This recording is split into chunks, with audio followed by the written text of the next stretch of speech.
Why didn't people smile in old photos? For one, early cameras sometimes required a 15-minute exposure time, and holding a smile for that long was no small feat. But that's not the only reason Victorians donned their expressions in photographs. Some avoided smiling because they were frightened by the process, since photo studios were often called operation rooms.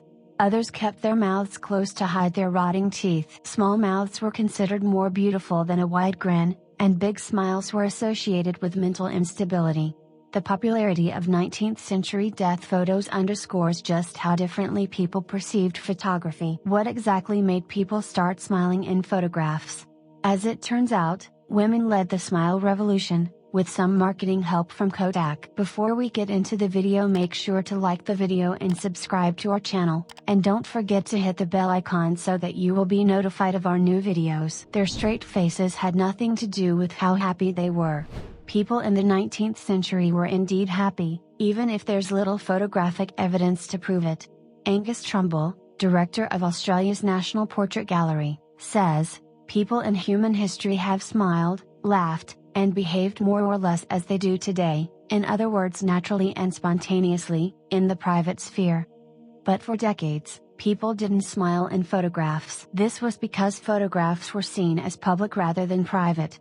Trumbull explains people's serious expressions by pointing to 19th century cultural norms. What is radically different is a public performance and public presentation. Some people found photography frightening.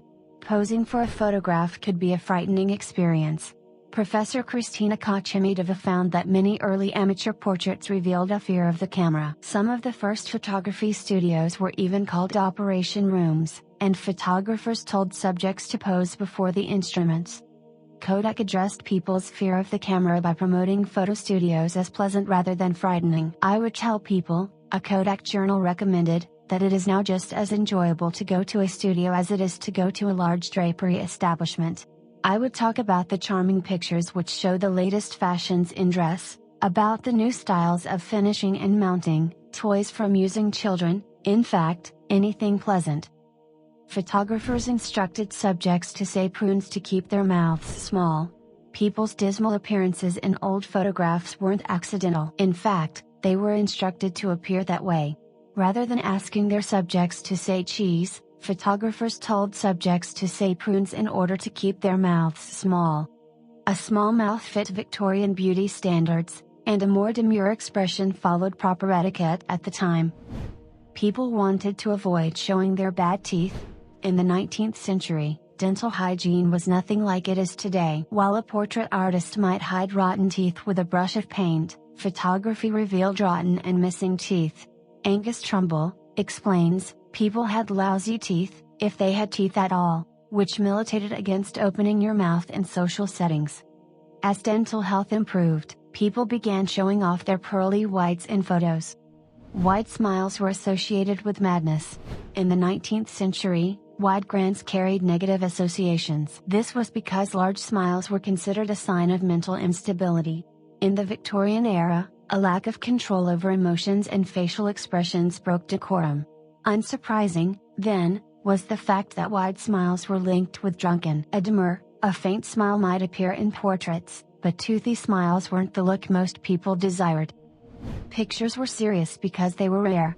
People's true expressions in old-timey photographs were driven by technology and culture. In the early years of photography, very few people had their pictures taken at all, and even fewer took photos at home. To get a photograph taken, people had to visit a photography studio, which required backdrops and a formal setting. As photographs were rare and expensive, many people were only photographed once in their lives. The event was treated with gravity. They couldn't hold their smiles for that long. In the early days of photography, exposure times were lengthy. Subjects in these photographs often had to sit completely still for up to 15 minutes for a single picture. Rather than trying to hold a smile for that long, most people chose a more serious expression. The long exposure times also help explain why so many old photographs look blurry. A single motion during the exposure could result in a blurry picture. Photographs served a more somber purpose in the 19th century. People in the 19th century perceived photography in very different terms than we do today. Take, for example, Victorian death portraits.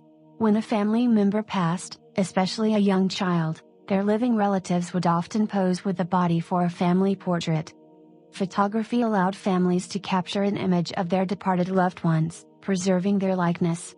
Before the advent of snapshots, most families had no images of their loved ones in life, but they could commission a portrait after a passing. Please make sure to subscribe to our channel.